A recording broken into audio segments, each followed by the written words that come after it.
Rutherford পরমাণু মডেলের যে বিভিন্ন বর্ণনাটা, এটা ক্লাস 10-এ তোমরা অলরেডি পড়েছো, একটু দেখো। এই হলো রাদারফোর্ড পরমাণু মডেল। এই যে এখানে দেখো একটা নিউক্লিয়াস, তার চারদিকে কি করে ইলেকট্রনগুলো ঘুরছে। এখানে তোমরা কি দেখতে পাচ্ছ? হ্যালো, জি স্যার। হ্যাঁ, জি স্যার। ইলেকট্রনগুলো কিভাবে ঘুরছে এটা কি দেখছো? জি স্যার, দেখা যায়। হ্যাঁ, তো তাইলে এই যে দেখো রাদারফোর্ড পরমাণু মডেলটার যে চিত্রটা, এটা কিন্তু বোরের চেয়ে ভিন্ন। এখানে সবগুলোই হলো সার্কেল। এখানে কি সবগুলো সার্কেল। ইলেকট্রনটা কিভাবে ঘুরে এই জিনিসটাও এখানে দেখানো হয়েছে। এই হলো রাদারফোর্ড পরমাণু মডেলের চিত্রটা। আচ্ছা, এখানে দেখো রাদারফোর্ড পরমাণু মডেলের বর্ণনাটা দেয়া আছে, একটু পড়ে শোনাবা আমাকে, একটু একজন জোরে পড়ে। পরমাণু গোলাকার। পরমাণুর কেন্দ্রে অত্যন্ত ক্ষুদ্র পরিসরে সকল ধনাত্মক চার্জ পুঞ্জীভূত আছে। পরমাণুর এই কেন্দ্রই হলো নিউক্লিয়াস। পরমাণুর নিউক্লিয়াসে ধনাত্মক চার্জের পরিমাণ সংশ্লিষ্ট পরমাণুর পারমাণবিক ভরের সমানুপাতিক। কোন পরমাণুর ভর বলতে নিউক্লিয়াসের ভরকে বোঝানো হয়। পরমাণুর অভ্যন্তরে প্রায় সমস্ত স্থানই ফাঁকা। পরমাণুর আয়তনের তুলনায় এর নিউক্লিয়াসের আয়তন বহুগুণে ছোট। সৌরমণ্ডলে বিভিন্ন গ্রহসমূহ যেমনি সূর্যকে কেন্দ্র করে অবিরাম ঘুরছে, পরমাণুতে তেমনি বিভিন্ন কক্ষপথে ইলেকট্রন সমূহ নিউক্লিয়াসকে কেন্দ্র করে অবিরাম ঘুরছে। পরমাণুর নিউক্লিয়াসে বিদ্যমান ধনাত্মক চার্জের সংখ্যা এবং বিভিন্ন কক্ষপথে পরিভ্রমণশীল ইলেকট্রন সংখ্যা সমান। তাই সামগ্রিকভাবে পরমাণু তড়িৎ চার্জ নিরপেক্ষ। আচ্ছা, বিভিন্ন কক্ষপথে পরিভ্রমণশীল ইলেকট্রনের কেন্দ্রবিমুখী বল ধনাত্মক চার্জযুক্ত নিউক্লিয়াস এবং ঋণাত্মক চার্জযুক্ত ইলেকট্রন সমূহের মধ্যে বিরাজমান স্থির তড়িৎ আকর্ষণ বল পরস্পর সমান ও বিপরীতমুখী। নিউক্লিয়াস ও ইলেকট্রন সমূহের মধ্যে বিরাজমান স্থির তড়িৎ আকর্ষণ বল কেন্দ্রবিমুখী বল হিসেবে কাজ করে। আচ্ছা, এখানে এই ছবিটা দেখো, যখন কোনো একটা জিনিস ঘুরে, এটা তো বাইরের দিকে, যেমন সুতা দিয়ে যদি আমি একটা বল ঘুরাই, সুতাটা ছিঁড়ে দিলে ওটা বাইরের দিকে চলে যাবে না? তাইলে এই যে হ্যাঁ, এই যে ইলেকট্রনটা দেখো, ইলেকট্রন যে এইভাবে ঘুরছে, তাই না? এখন এই নিউক্লিয়াস হলো পজিটিভ চার্জ আর ইলেকট্রন হলো নেগেটিভ চার্জ। তো তাদের মধ্যে একটা বল কাজ করে, পজিটিভ আর নেগেটিভ বলের বস্তুর মধ্যে যে আকর্ষণ বলটা, এটাকে আমরা বলি স্থির তড়িৎ আকর্ষণ বল। ওই যে তোমরা কুলম্বের সূত্র পড়েছো, পজিটিভ এবং নেগেটিভ চার্জের মধ্যে কি আছে? আকর্ষণ বল কাজ করে, তাই না? তো হ্যাঁ, এখানে দেখো নিউক্লিয়াস হলো পজিটিভ চার্জ যুক্ত আর ইলেকট্রন হলো নেগেটিভ চার্জ যুক্ত। এদের মধ্যে একটা আকর্ষণ বল কাজ করে, এটাকে আমরা বলি স্থির তড়িৎ আকর্ষণ বল। এই যে এখানে এই চিহ্নটা দিয়ে বোঝানো হয়েছে। আর এই কালো ডটটা হলো ইলেকট্রন। এখন দেখো, এই আকর্ষণ বলের কারণে এই ইলেকট্রনটা কি করছে না, দূরে চলে যাচ্ছে না, ওই যে অদৃশ্য সুতার মতো কাজ করতেছে। এটা বুঝতে পেরেছো? তাইলে কেন্দ্রের দিকে যে বলটাকে, এটাকে আমরা বলি কেন্দ্রমুখী বল। আর কেন্দ্র থেকে বাইরের দিকে ছুটে যাওয়ার যে বলটা, এটাকে আমরা বলি কেন্দ্র বিমুখী বল। একটাকে বলি সেন্ট্রিফিউগাল ফোর্স, আর একটা হলো সেন্ট্রিপিটাল ফোর্স। সেন্ট্রিফিউগাল আর একটা হলো সেন্ট্রিপিটাল, ইংরেজিতে বলে। তো এখন এই দুটো বল হলো পরস্পর কি বিপরীতমুখী। যেমন দেখো, নিউক্লিয়াস টানছে ভিতর দিকে আর ইলেকট্রন ছুটে চলে যেতে চাচ্ছে বাইরের দিকে। এই দুটো বল কি পরস্পর বিপরীতমুখী। এই কারণেই ইলেকট্রনগুলো নির্দিষ্ট কক্ষপথে ঘুরছে। ক্লিয়ার? কিছুটা এখানে ম্যাথমেটিক্স চলে আসছে, গাণিতিক ব্যাপারটা চলে আসছে। তো তোমরা এটা কি বুঝতে পেরেছো? এই পয়েন্টগুলো তোমরা আবার পড়বে। আমি পরের স্লাইডে চলে যাই।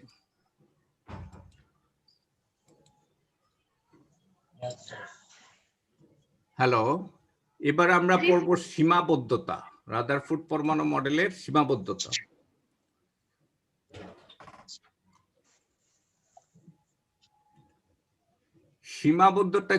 সীমাবদ্ধতাগুলো কি?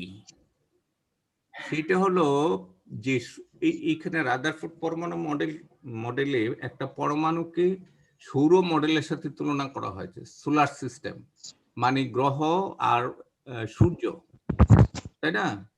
তো এখন দেখো এই গ্রহগুলো হলো অনেক বড় বড়, সূর্য আরো বড়, তারপরে গ্রহগুলো কি চার্জ নিরপেক্ষ, আর ইলেকট্রন হলো চার্জিত কণা। আর ইলেকট্রনের তুলনায় গ্রহ অনেক বড়, বা গ্রহের তুলনায় ইলেকট্রন অতি অতি ক্ষুদ্র। তাইলে গ্রহের সাথে যদি আমরা ইলেকট্রনকে তুলনা করি, এটা কি যথাযথ হবে?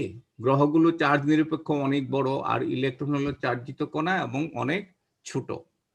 তাইলে এই পয়েন্টসটা, পয়েন্টসটা একটু দেখো, পয়েন্টসটা আমাকে একটু পরে শোনাও। পরমাণুর গঠন সম্পর্কে বিশেষ করে মাক্স প্লাঙ্কের কোয়ান্টাম তত্ত্বের কারণে ম্যাক্স প্ল্যাঙ্কের কোয়ান্টাম তত্ত্বের কারণে, হ্যাঁ বলো, রাদারফোর্ড পরমাণু মডেল অনেকটা সীমাবদ্ধ হয়ে পড়ে। রাদারফোর্ড পরমাণু মডেলের সীমাবদ্ধতা সমূহ হলো: 1. রাদারফোর্ড পরমাণুর অভ্যন্তরীণ গঠনকে সৌর সিস্টেমের সাথে তুলনা করেছেন, কিন্তু এই তুলনা যথাযথ হয়নি, কারণ সৌরমণ্ডলের গ্রহসমূহ তড়িৎ নিরপেক্ষ এবং গ্রহসমূহের মধ্যে মহাকর্ষ বল বিদ্যমান। অপরদিকে পরমাণুতে ইলেকট্রন সমূহ ঋণাত্মক চার্জযুক্ত এবং অত্যন্ত ক্ষুদ্র কণা।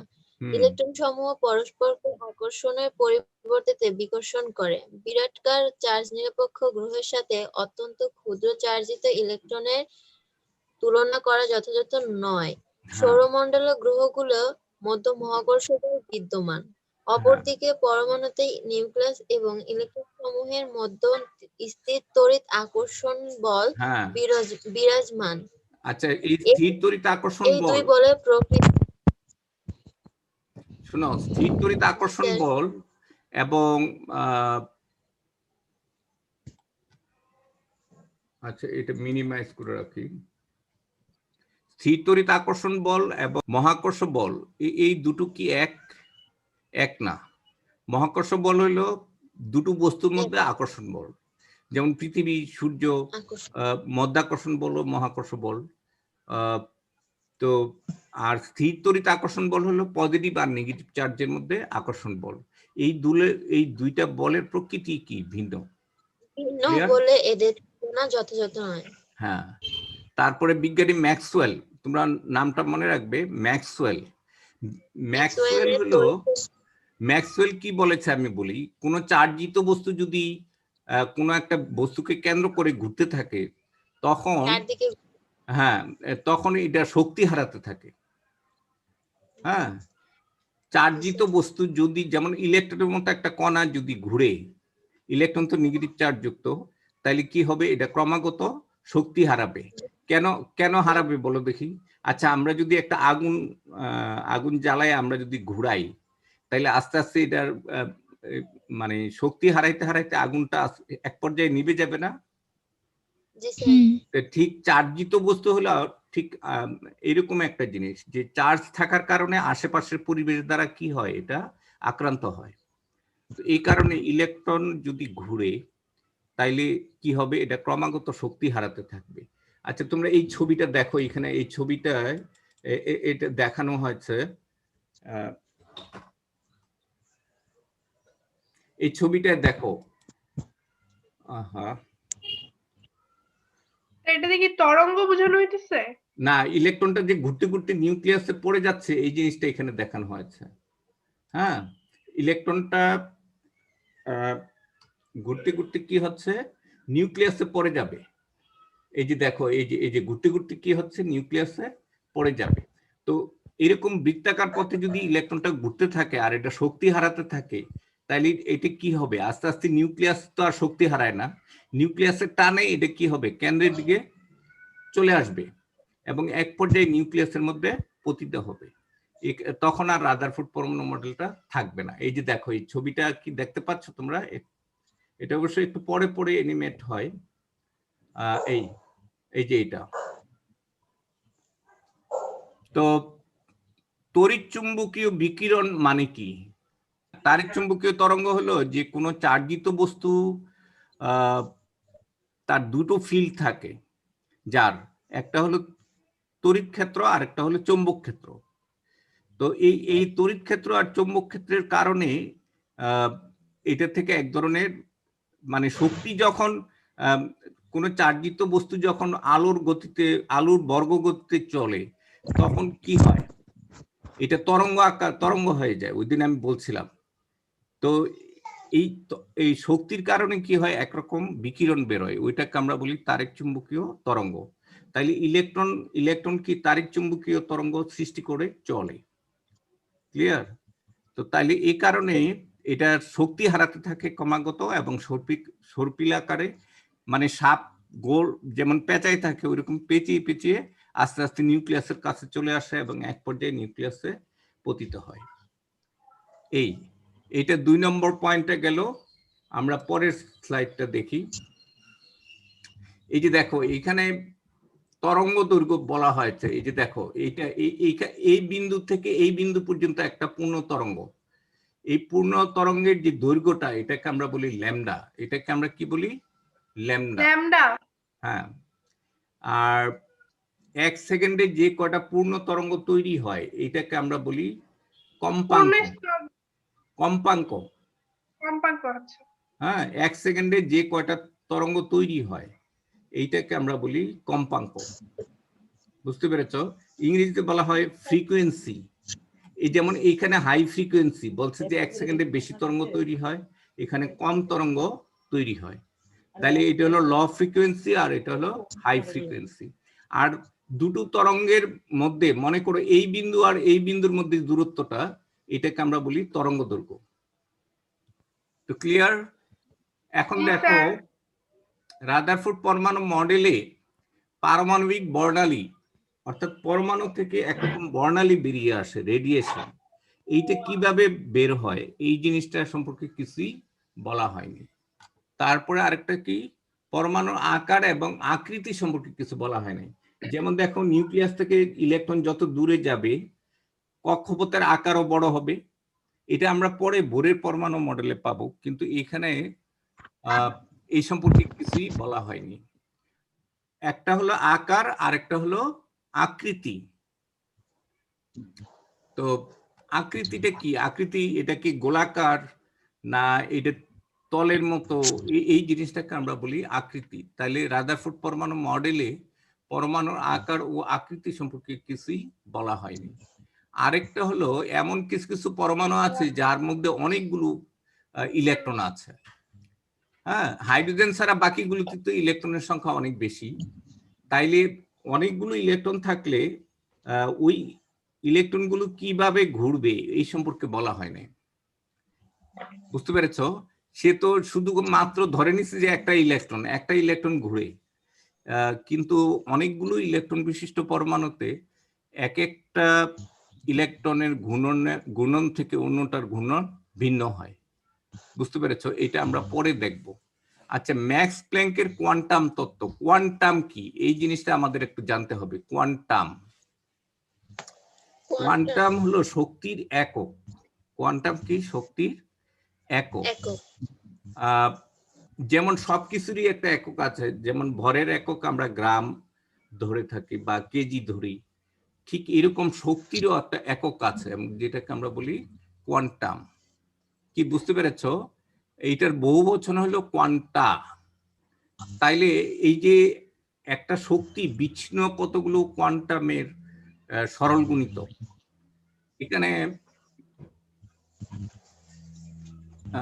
এখানে একটু পরে শোনাও আমাকে এখান থেকে, এই জায়গা থেকে। 1900 সালে জার্মান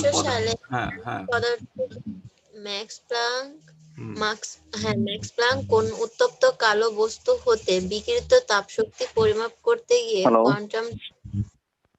কোয়ান্টাম টার্মটি ব্যবহার করেন। কোয়ান্টামের বহুবচন হলো কোয়ান্টা। প্লাঙ্কের কোয়ান্টাম তত্ত্ব অনুযায়ী শক্তি নির্বিচ্ছিন্ন হয় তা কতগুলো বিচ্ছিন্ন শক্তি প্যাকেট বা কোয়ান্টাম সরল গুণিতক। আচ্ছা, নিরবিচ্ছিন্ন, শোনো, নিরবিচ্ছিন্ন মানে কি? যে স্যার একটা জিনিসের মধ্যে কোনো ফাঁকা নেই, মানে হ্যাঁ একটা এইটা। কিন্তু একটা শক্তি যখন আমরা দেখি, যে শক্তি হলো কতগুলো বিচ্ছিন্ন প্যাকেট, শক্তি প্যাকেট বা বা কোয়ান্টামের সরল গুণিত। আচ্ছা, কোয়ান্টামটাকে আমরা বলি এইচ নিউ। কোয়ান্টামটাকে আমরা কি বলি? H new. এইচ হলো ম্যাক্স প্ল্যাঙ্কের ধ্রুবক, প্ল্যাঙ্কের ধ্রুবক বলা হয়।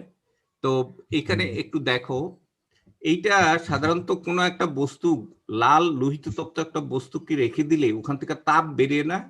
তো তাপ তো একটা শক্তি, এই তাপ তরঙ্গ আকারে চলে, বুঝতে পেরেছো?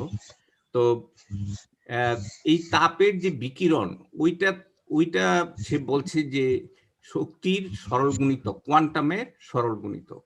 এই যে দেখো, শক্তি কম্পাঙ্কের, শোনো, শক্তি হলো কম্পাঙ্কের সরল গুণিত বা প্রপোর্শনাল, সমানুপাতিক। যেমন দেখো, এইখানে কম্পাঙ্ক বেশি, শক্তি বেশি, কম্পাঙ্ক কম, শক্তি কম। তাইলে একটা শক্তি হলো কম্পাঙ্কের সরল গুণিত, বুঝতে পেরেছো? কম্পাঙ্ক মানে এক সেকেন্ডে যে কটা পূর্ণ তরঙ্গ তৈরি হয়, এক সেকেন্ডে যদি বেশি তরঙ্গ তৈরি হয় তাহলে শক্তি বেশি, তার কম্পাঙ্ক বেশি। এটাকে আমরা কি দ্বারা প্রকাশ করে থাকি? এটা নিউ দ্বারা। তাইলে ই ইজ প্রপোর্শনাল টু নিউ, অর্থাৎ কোন শক্তি কম্পাঙ্কের সরল গুণিত। তাইলে এই এই সমানুপাতিক চিহ্নটা যদি উঠিয়ে দেই তাইলে কি হবে? একটা ধ্রুবক রাশি হবে না? এটাকে আমরা কি বলি? সমানুপাতিক ধ্রুবক। এবং এইটা ম্যাক্স প্ল্যাঙ্কের নাম অনুযায়ী এটাকে প্ল্যাঙ্কের ধ্রুবক বলা হয়। ক্লিয়ার? এটাকে কি বলা হয়? প্ল্যাঙ্কের ধ্রুবক। ক্লিয়ার? আচ্ছা, ই হলো বিকিরিত শক্তি, এইচ নিউ হলো শক্তি প্যাকেট বা কোয়ান্টাম। তাইলে এইটাই হলো, এইচ নিউটা হলো শক্তির একক। ক্লিয়ার? বুঝতে পেরেছো? এইচ হলো প্ল্যাঙ্কের ধ্রুবক আর নিউটা হলো শক্তির কম্পাঙ্ক। আচ্ছা, কম্পাঙ্ক কি এটা কি তোমরা এখন বলতে পারবে?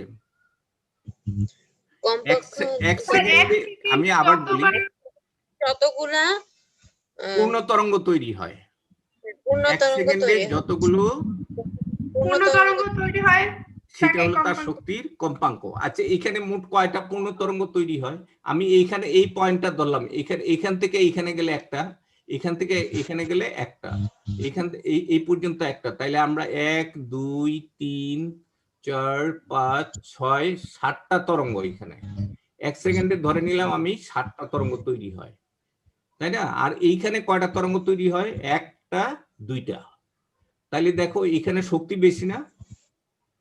এখানে হলো 7টি তরঙ্গ। এখানে এইটার এই কম্পাঙ্কের একক কি? Hertz, wave per second. কম্পাঙ্কের একক হলো হার্জ, ফিজিক্সে তোমরা পড়বে। তো তাইলে একটা মোট শক্তি কিসের? এই কম্পাঙ্কের সরল গুণিত। তাইলে এটাকে যদি আমরা সমান সমান ব্যবহার করি তাহলে একটা ধ্রুবক রাশি হবে, সমানুপাতিক ধ্রুবক। এবং এই ধ্রুবকটার নামই হলো প্ল্যাঙ্কের ধ্রুবক, যার মানটা কত বলো দেখি এখানে?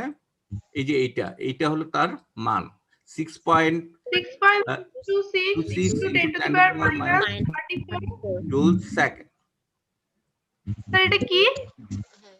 এইটা হলো ম্যাক্স প্ল্যাঙ্কের এই যে এইচ এর মান, এই এইচটা যেটা আছে, স্যার এটার এককটা কি? Joule second. জে দিয়ে হলো জুল, এস দিয়ে সেকেন্ড। ক্লিয়ার? জি স্যার। তাইলে এই ম্যাক্স প্ল্যাঙ্কের কোয়ান্টাম তত্ত্ব অনুযায়ী শক্তি কোয়ান্টামকৃত, অর্থাৎ শক্তি কোয়ান্টাইজড। আচ্ছা, আমি যদি বলি একটা বস্তুর ভর গ্রামায়িত, গ্রামে সরল গুণিতক না? যেমন 10 গ্রাম মানে 10টা গ্রামের সমান, বুঝতে পেরেছো?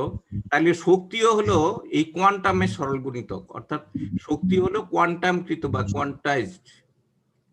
ক্লিয়ার? শক্তির বিকিরণ আবার কি হয়? এইচ নিউ এর সরল গুণিতক, অর্থাৎ এইটা এইচ নিউ হতে পারে, ডাবল হলে 2h নিউ হতে পারে, 3h নিউ হতে পারে, nh নিউ হতে পারে। তাইলে মোট শক্তি E = nh নিউ। আচ্ছা, এই বোর কি করেছে, এই বোর এই ম্যাক্স প্ল্যাঙ্কের কোয়ান্টাম তত্ত্বটাকে সে ব্যবহার করেছে।